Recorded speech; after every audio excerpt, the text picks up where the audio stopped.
"You never deserved any of this, Olivia." My father's voice was cold as he passed the papers over to Emma. The room seemed to shrink with each word, the finality of it settling into my chest like a stone.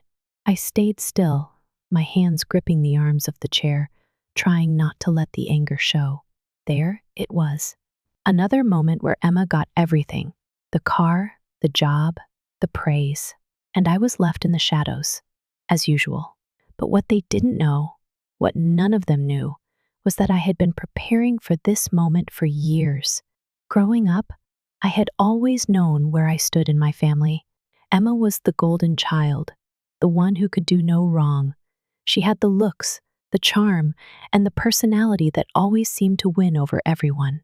My father would beam with pride when she succeeded at something, and my mother would gush about her natural leadership abilities. Meanwhile, the first stood in the background, the quiet one, doing the work, staying in the shadows, trying to prove myself, but never really feeling seen. It started early. When Emma and I were little, she would always get the toys, the attention, the affection. And I was the one quietly playing with what was left behind, or working to help with chores while she ran off to another birthday party, another dance recital, another playdate with her friends. My parents didn't see it, but I always noticed. Emma was always the favorite, the one everyone praised for being so smart, so pretty, so talented. I, on the other hand, was often overlooked. I never fit into my father's perfect picture. He had always hoped I would take over Mitchell Industries, the family business he had built from the ground up, but I never cared for the corporate world. I was more interested in business ideas that went against the grain.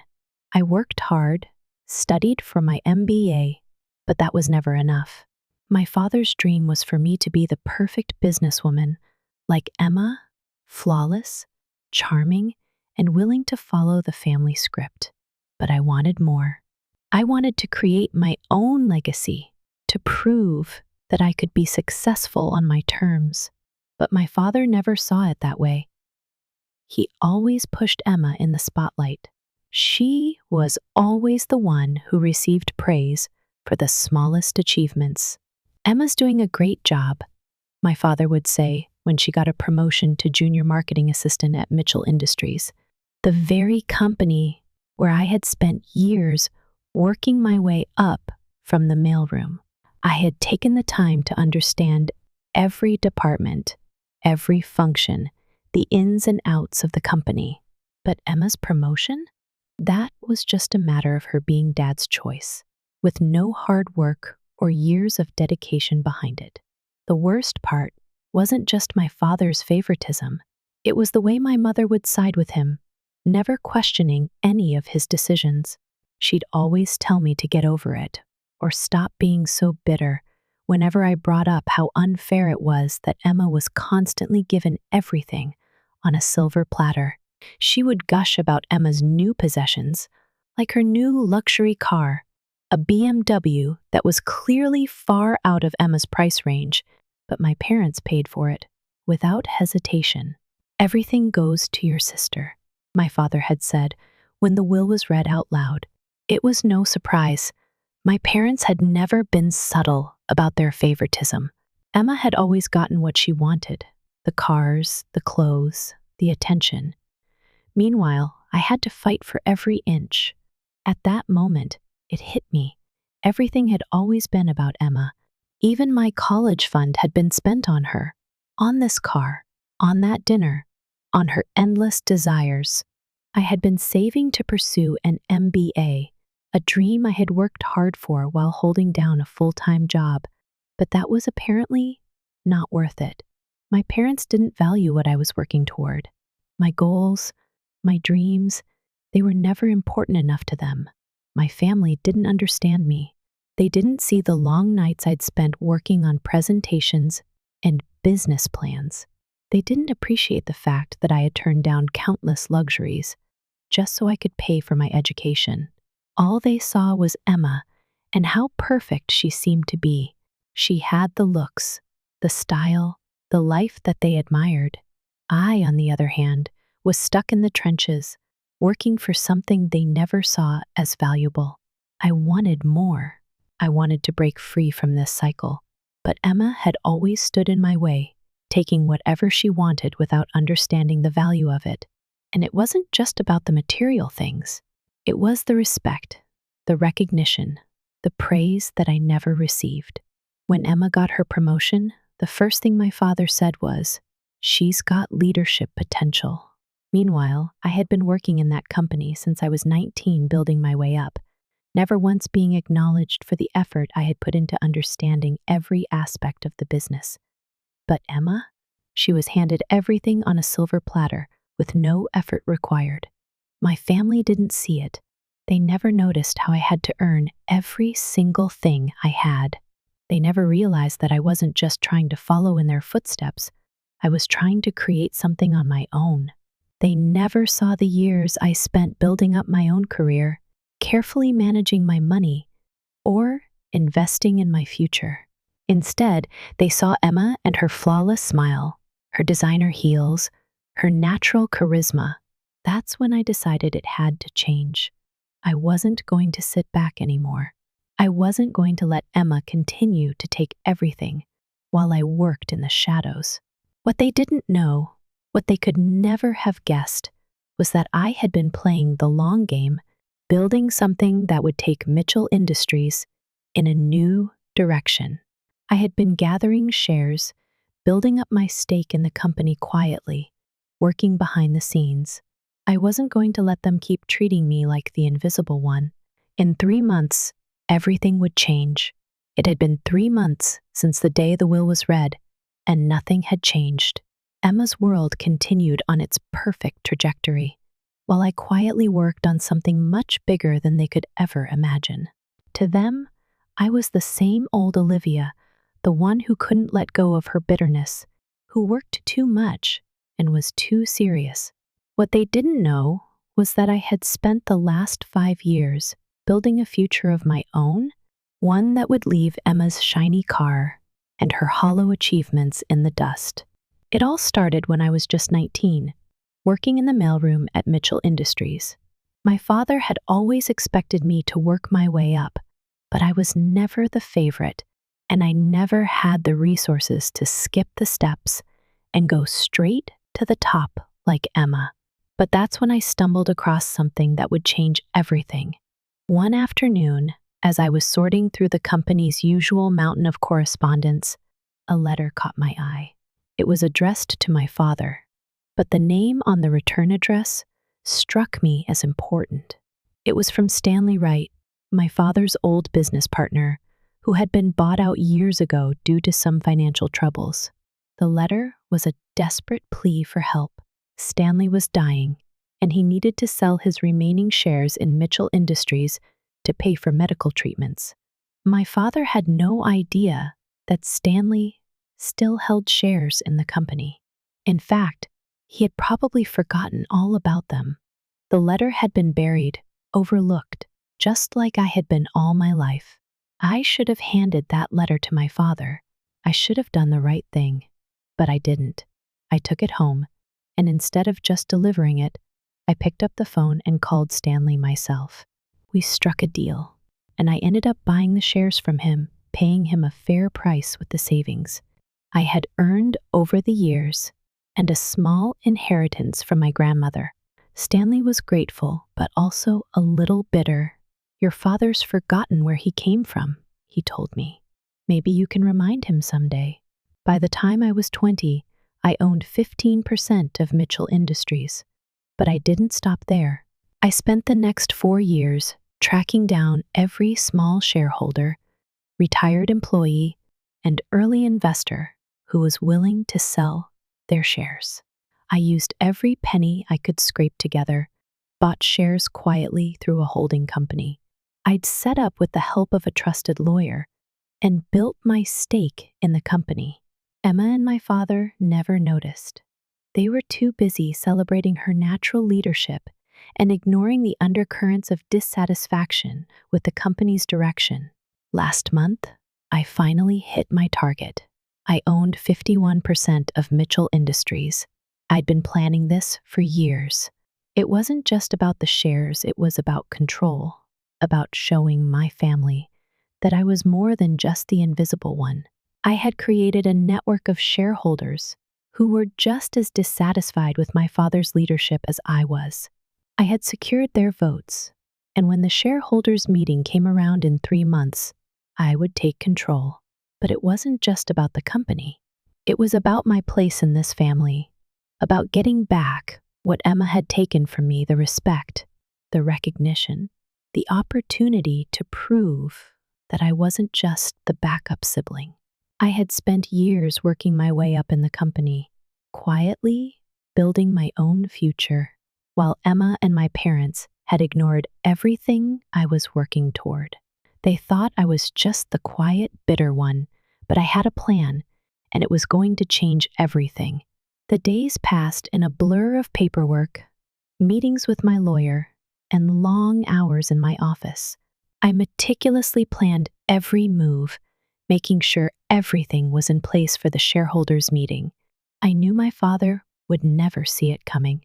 He had always believed that Mitchell Industries was his to control, that his nepotism and favoritism would keep Emma in his favor forever. But he had underestimated me, and soon he would realize just how wrong he was. I was careful not to make any sudden moves that would raise suspicion. Emma continued to prance around, enjoying the lavish perks of being Dad's favorite. The BMW was just the beginning. I watched from the sidelines as she continued to bask in her own self-importance, her every whim indulged without question. But I wasn't bitter anymore. I was biding my time. Every day was a step closer to the shareholders' meeting. Every day was another day. They had no idea what was coming, but there were moments when it all felt too much: the loneliness, the secrecy, the weight of what I was preparing to do. My parents had never supported me, never understood why I chose the path I did. Emma had always been the perfect one, and I had always been the one who had to work harder, smarter, just to be seen. But as the days drew nearer, I knew that my moment was coming. The quiet work one had done over the years was going to pay off, and when it did, everything would change. One evening, as I sat in my office reviewing the final numbers for the company, my phone buzzed with another text from Emma. "Don't be jealous. Maybe if you hadn't wasted so much time in the mailroom, you'd have something to show for yourself too." I didn't respond.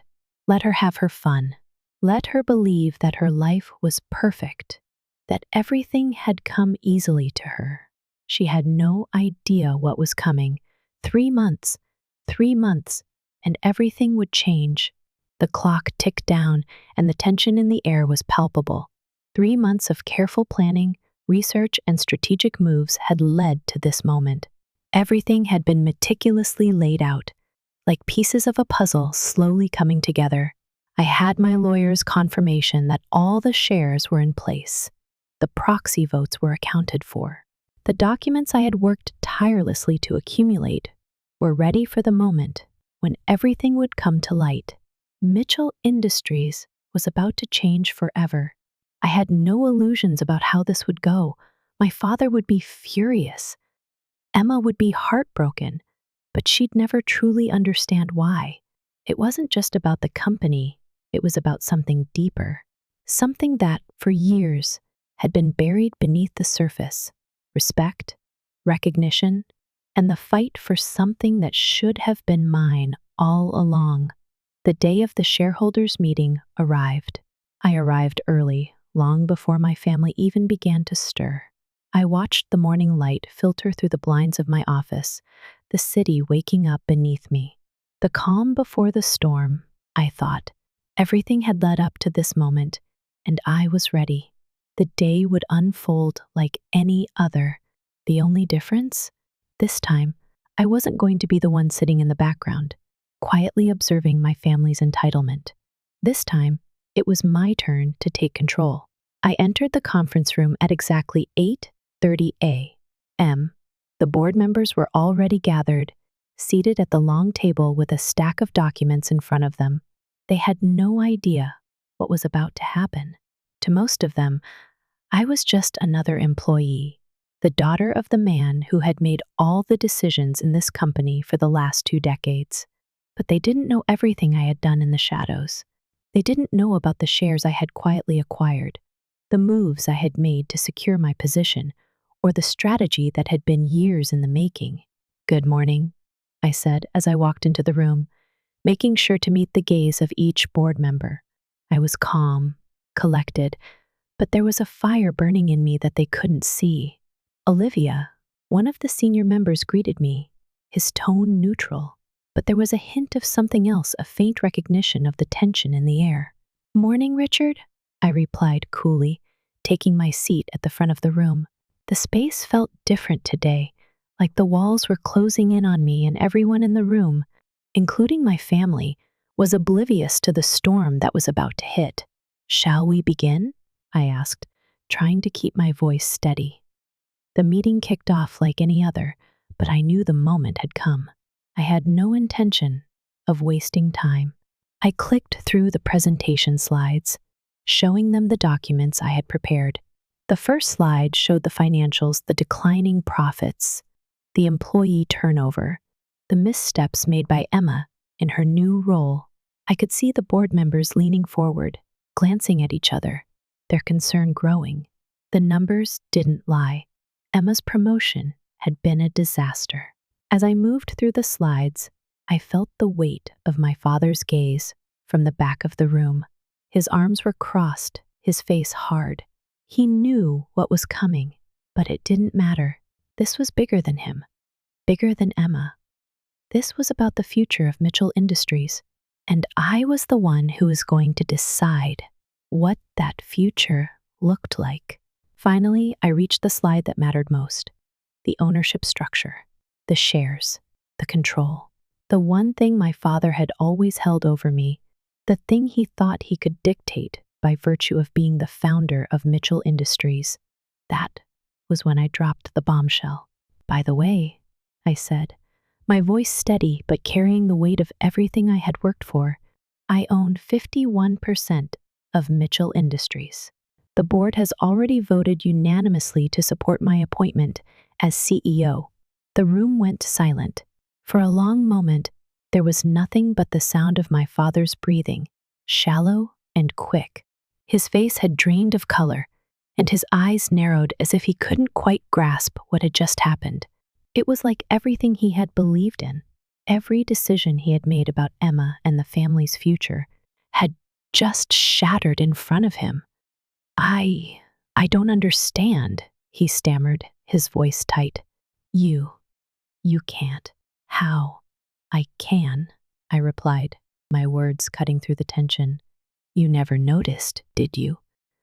The shares Stanley Wright left behind. The ones you never thought to look for. The ones I've been quietly buying up for the past 5 years.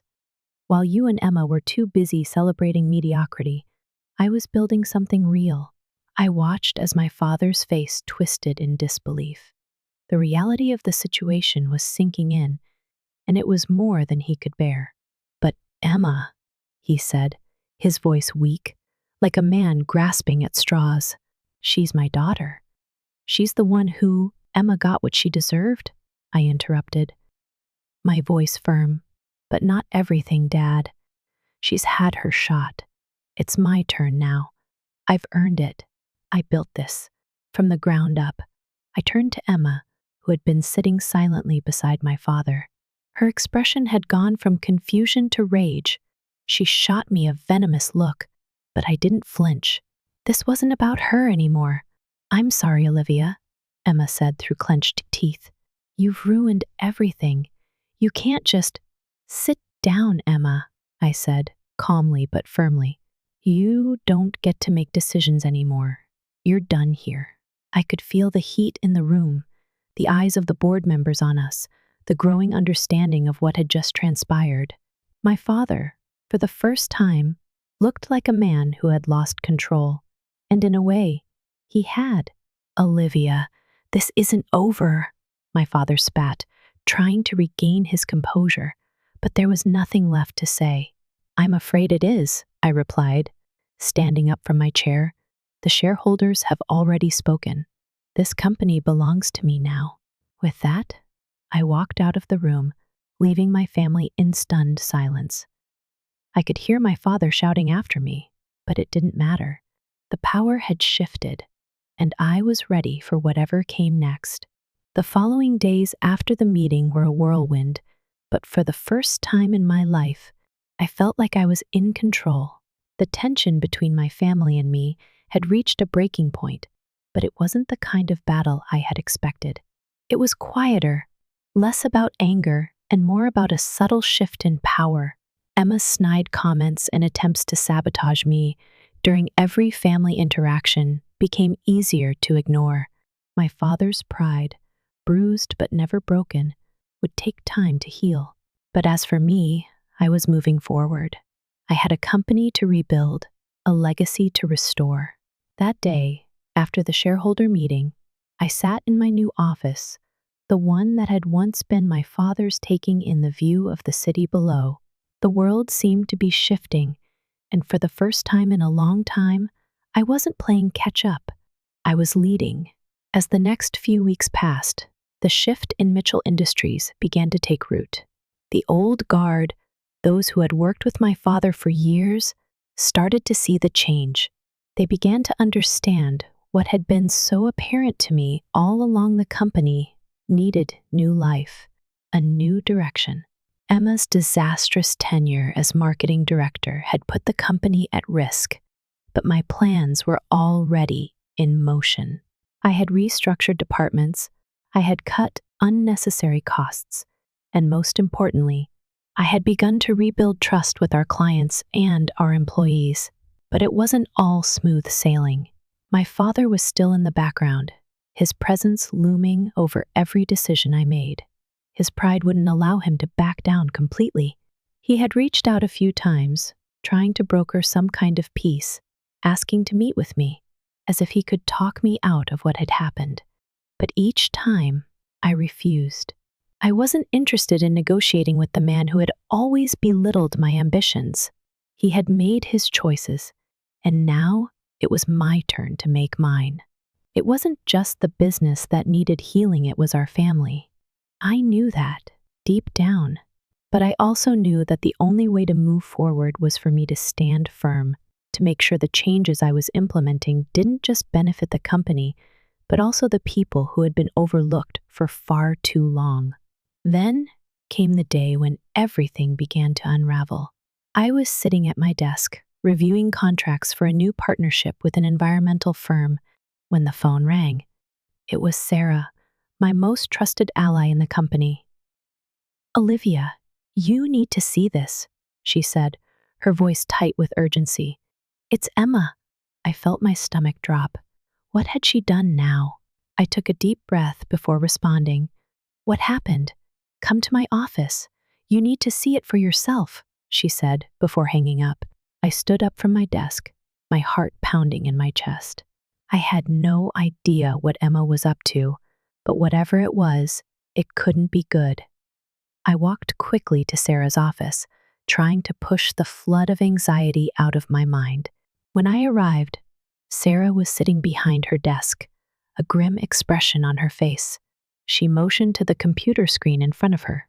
I leaned over and saw what she was showing me: a series of social media posts from Emma, all aimed at discrediting me, painting me as a power-hungry schemer who had stolen the company from our father. But it wasn't just social media posts. Emma had gone a step further. She had contacted the press, feeding them a carefully crafted story about her betrayal and outrage at being removed from the company. I felt a cold rush of fury sweep through me. How dare she?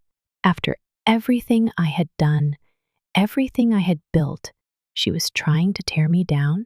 I'd known she would react badly, but this was something else entirely.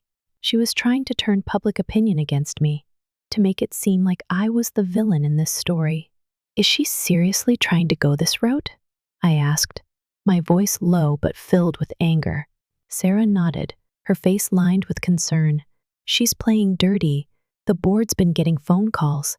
Some of the media outlets are already picking up her story. It's not going to be easy to control this. I gripped the edge of the desk, my knuckles white. This is my company now. I won't let her destroy it. I knew then what had to be done. I couldn't just let her try to tear down everything I had worked for. I would take control, but I wouldn't stoop to her level. The next step was a press conference. I had already arranged for it, but I hadn't anticipated Emma's antics. Now, the timing couldn't have been better. It was time to set the record straight. The press conference was scheduled for the next morning. I had everything in place, talking points, legal backups, and a strategy to address the media. I arrived early, as I always did, to ensure that everything was in order. When the doors opened and the reporters filed in, I stood at the podium, ready to face the storm that Emma had stirred up. The room fell silent, and I took a deep breath. "Good morning," I began, my voice strong and steady. "I've called this press conference to address recent reports that have surfaced about Mitchell Industries and about my role in the company's future." I paused, scanning the room. The reporters were listening intently, their eyes fixed on me. I knew I had their attention. First, let me set the record straight.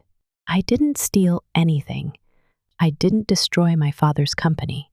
What I did was necessary, I continued. Mitchell Industries was in decline. We were losing clients, losing employees, and the leadership was stuck in the past. My father failed to see the need for change, and Emma, well, her short-sighted decisions proved that. I could see some of the reporters scribbling notes, the atmosphere growing tense. But I wasn't finished. Emma has made several attempts to undermine the work we've done and to create a narrative that benefits her. But I'm here to tell you that Mitchell Industries will survive and thrive, not because of nepotism or entitled privilege, but because of hard work and vision. The reporters' questions started coming fast and furious, but I was prepared.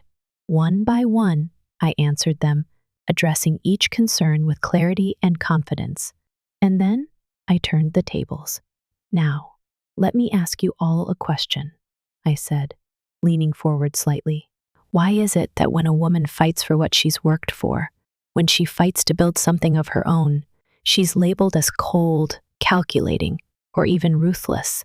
Why is it that when a woman takes charge, she's accused of destroying everything in her path?" There was a murmur in the room as I let the question hang in the air. I'm not here to destroy. I'm here to rebuild, to create something better, to honor the legacy of those who came before me, but also to make sure the company is sustainable for the future. That's my job now, I finished. The room was silent for a moment. Then the questions started again, but this time they were different. They were less accusatory, more curious. They wanted to know about my vision for Mitchell Industries, about the changes I was making, about the future. As the conference wrapped up, I felt a sense of quiet satisfaction. I had taken control, not just of the company, but of my story. The media was no longer painting me as the villain. Emma's story was unraveling, and I had exposed the truth that had always been there. I was the one who deserved this, not her. The days after the press conference were a blur of media interviews, shareholder meetings, and intense internal restructuring. The change was swift, and I could feel the ripple effect across Mitchell Industries as employees began to realize that the environment had shifted. For the first time in years, there was hope, not just for the company, but for the future that we were all building together. But despite everything going so well, Emma and my father still loomed large in my life, each of them holding on to what they thought they were entitled to. The following week, I received another message from Emma. I had expected it. What I didn't expect was how she was going to play her hand. It was a text, simple but loaded. we need to talk. I want to make this right." I knew what she was doing. She was trying to maintain the image of the victim of her evil older sister who had taken everything from her. She had already started her media campaign to paint me as the bad guy, but now she wanted to have a heart-to-heart. I couldn't help but feel a sense of irony. After everything, Emma thought a simple apology would fix things. The world was changing, but Emma hadn't learned anything. She was still the same spoiled girl who thought she could buy her way into success. I knew I had to confront her, but I wasn't going to play her game. Instead, I invited her over to my office, where things had already started to feel different. It wasn't my father's office anymore. It was mine. The thought gave me a small thrill as I opened my laptop and reviewed the latest financials. Our profits were up, and morale was the highest it had been in years. When Emma arrived, she was dressed in a perfectly fitted suit, her hair perfectly done, the image of success she thought she had once been entitled to. But when she saw me sitting in my office, surrounded by plans and projects, her confident smile faltered just a little. "So, Lexi," she started, a little too casually, "I know things have been a little tense, but I think it's time we talk about what happened. I mean, I never wanted any of this to go down the way it did. I was just following Dad's plan." "Stop," I cut her off, my voice firm. "I don't need you to act like you're the victim here, Emma. You've played that card one too many times already. You had a choice, and you chose to be a part of everything that went wrong with this company. You chose to do everything your way, and look where it got us." Emma flinched, but she didn't back down. "I don't know what you want from me, Lexi. I was just doing what I was told. Dad always said I had the potential to run this company." "Your potential?" I laughed bitterly, shaking my head. "Emma, you had potential, but you never worked for anything. You never earned your place. Everything was handed to you. You didn't have the vision to understand what Mitchell Industries needed. You just wanted to be the next CEO because it was what Dad wanted. It's not about you or what you want, it's about what the company needs." Her face flushed, and for a moment, I thought I saw a glimmer of realization in her eyes, but it was fleeting, and the defensiveness quickly crept back. "Okay, fine, but I'm trying to make things right now. I'll work hard, Lexi. I'll show you I can do this. We can turn this company around together." I looked at her, the weight of everything that had happened settling on my shoulders. It wasn't just about the company anymore. It was about what I had lost over the years. My family, my father, the trust that was never there, the entitlement that was always handed to Emma without question. It hurt, but it wasn't just a sting anymore. It was a scar that I had to live with. "I'm not here to save you, Emma," I said quietly, the anger draining from my voice. "I've been fighting for this for years, and I'll keep fighting for the future. The truth is, I don't think you have it in you. You didn't have the strength to get to this point on your own, and that's why I can't let you back in." She looked at me, and for the first time, I saw something shift in her. Was it understanding, or was it just resignation? "You don't want me to succeed?" she asked softly. "Not like this," I replied, my voice steady. "Not if it means repeating the same mistakes that almost destroyed everything." Her silence spoke volumes. There was nothing else to say. I knew Emma wanted to come back, to fix the damage she had done, but the truth was, she was too late. Mitchell Industries wasn't a place where you could simply walk in with a pretty smile and a pile of privileges. It was built on hard work, vision, and integrity, values that I was finally in a position to restore.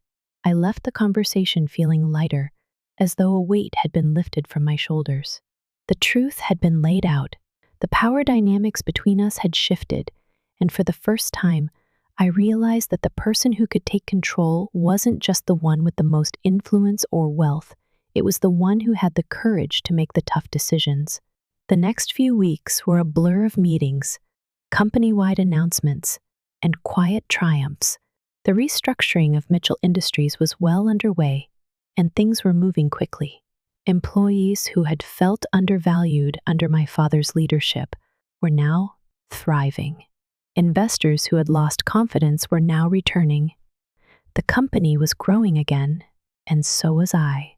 One evening, after a particularly long day, I sat in my office and looked out the window at the city lights twinkling in the distance. My phone buzzed. It was a text from my mother.